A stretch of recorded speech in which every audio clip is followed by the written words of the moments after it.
NFTs, yes, they're the latest trend on the internet right now. Yes, they're selling for millions of dollars. And yes, you can make some serious cash investing in them.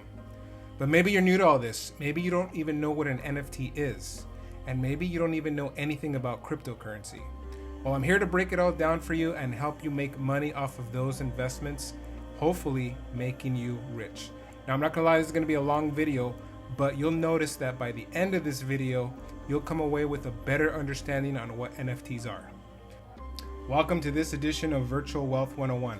I'm your host, Plateau Sigma, which is my gaming tag I use when I play my PS5. So along with liking and subscribing to my channel, which we're gonna go on this journey together to crack the code of NFTs, cryptocurrency, and wealth building finances, please add me as one of your gaming friends. So what's an NFT? NFT stands for non-fungible token, and it's a new way of owning an asset per se in the digital world, or in the matrix. It's a new way to look at how we humans are beginning to view things of value. Now, since this video is aimed at people who are really new to this whole world and everything that it entails, terms like blockchain, Bitcoin, Ethereum, ledgers, I'm gonna go through each of these terms in order to try it and help you understand everything so you will be best prepared with all the basic knowledge to guide you on your new venture. Okay, so let's break down what NFT means. Fungible means essentially replaceable or substituted for. So non-fungible would logically mean non-replaceable. So let's take an example of that in the real world. I like to travel, okay? I always wear boots, specifically a particular pair of Doc Martens, which I bought for like $100. Now those Doc Martens have been with me everywhere. Paris, Costa Rica, Iceland, Mexico, Colombia. Those pair of boots have an emotional value to me. They cannot be replaced even though the factory cranks out thousands of those boots all the time. Those boots are non-fungible. They're one of a kind based on the value that I put on them. No matter how many other boots are made for $100, they can't replace those traveling boots because of the emotional value that I've placed on them. Now, a cup of coffee, diapers, a hamburger, these things are fungible. They're easily replaced. And you don't really care how many duplicates there are out there because they're all the same. And you don't value, let's say, one cup of coffee over another that's the same. So, the obvious thing to understand here is that non-fungible is way more valuable than fungible based on the idea of scarcity that we place on it. So there's a little bit of psychology in the mix of all this. Okay, so now the T in NFT is token. So what's a token in regards to this complete term? Token is how this asset is represented in the digital world, in the matrix, if you will. In order to fully understand this concept, we need to look at what's referred to as the blockchain. It's how cryptocurrencies work. So let's use an example from the real world to understand this concept. So you're gonna go buy a new TV at one of the large retail stores. And since there's no such thing as free advertising, if any of these large retail stores want to advertise on my channel, they can go ahead and contact me at supermeditations1@gmail.com, okay? The moment that you whip out that debit card and insert it into the machine to pay $500, your card sends a message to your bank saying, I'd like to send $500 to this electronics store right now. And since there's enough money in there, please take this money out so I can walk out with my purchase. So your bank sends $500 to the store sees that they're $500 richer, and you walk out with a brand new TV. So at the end of that day, the store settles the accounts, it records the transaction approval number, your bank has the transaction number, and the store has your $500 in the form of a digital transaction. In a sense, all that's traded between you and the store is numbers that represent the physical asset you have stored in the bank. Since you didn't walk in and give $500 cash, the purchase was completed digitally. And no, there wasn't a courier going to your bank to physically transport $500 in cash from your account and physically take it to the store. Welcome to the virtual world.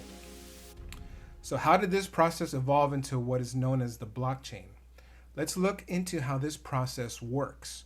When you have any type of cryptocurrency, you went and traded your dollars for either Bitcoin, Dogecoin, Ethereum, or whatever. Just like at an old arcade. You guys remember those? You put in your dollar and you got tokens to use for the arcade games. So you have, let's say, 3 Bitcoins. I like using easy numbers in order to get the concept down. So never mind what a Bitcoin is worth. We'll get to that, a little bit later. So you have 3 Bitcoins in your wallet, your digital wallet, okay? And you want to buy a TV which a seller is willing to sell you for 2 Bitcoins. I say seller because the store you originally bought the TV probably doesn't accept Bitcoin as we speak. So if there's one that does, go ahead and substitute it for that in our example. So what happens is, since you traded your money for Bitcoins, a record of that transaction was uploaded to every public computer that is in the network blockchain. The blockchain is the network that tracks all of these transactions, and they will all match up.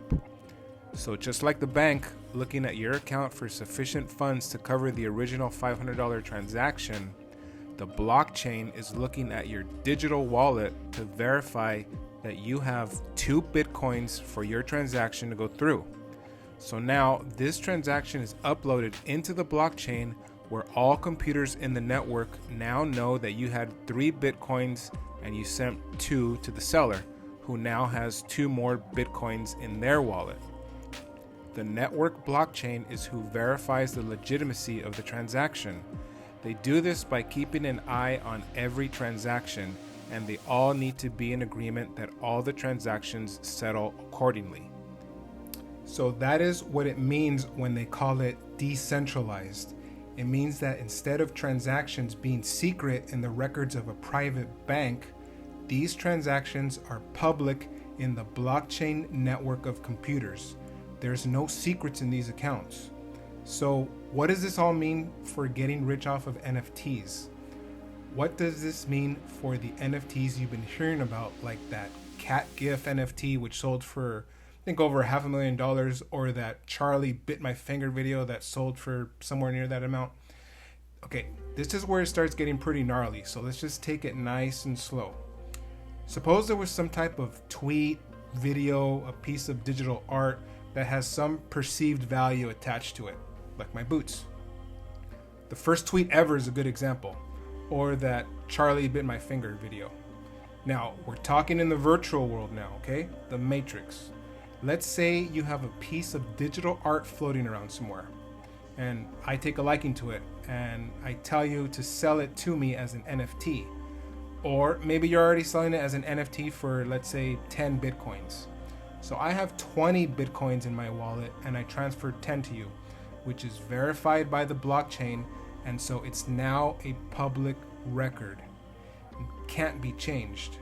So now that piece of digital art is mine. You have no more claim to it virtually in the Matrix.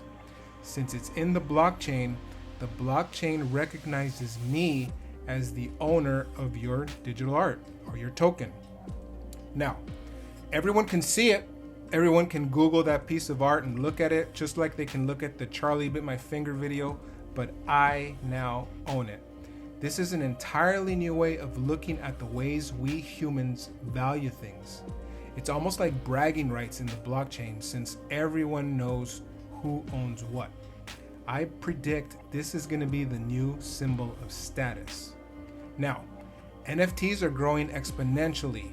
They're video game NFTs, digital art NFTs, music artists are getting them. I think Eminem has his own NFTs now. The NBA makes NFTs. There's a lot of other types of digital art tokens being made. If you like and subscribe and watch my forthcoming videos, I'm going to show you how to create your own NFTs with a little help from some online sources. So, I understand this is a lot to take in one shot, but let's try to make it slightly easier to understand the blockchain and people's mentality on intrinsic value.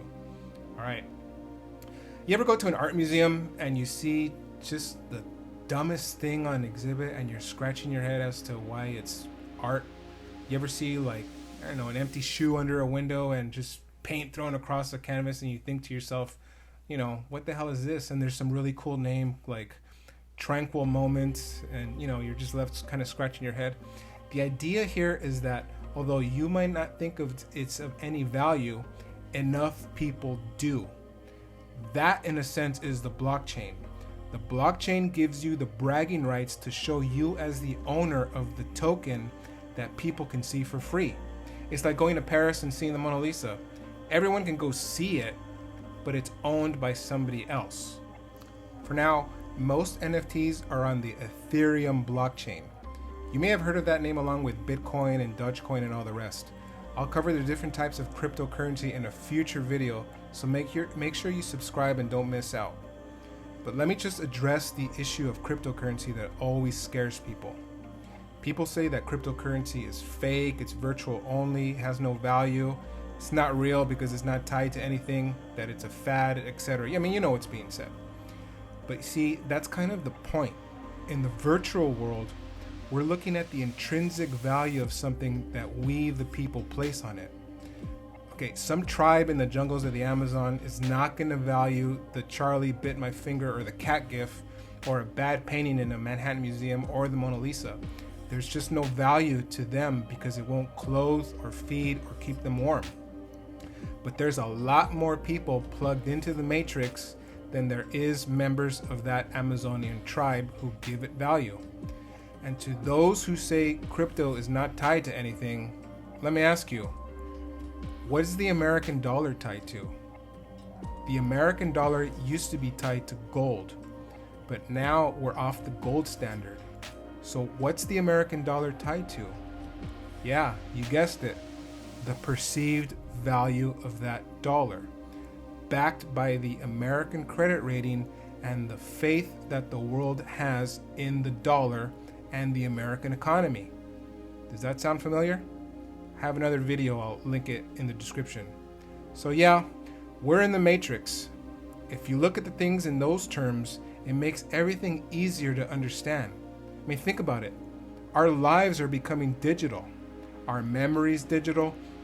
Look at how much people put in the digital world of Facebook, Instagram, Twitter, TikTok, etc.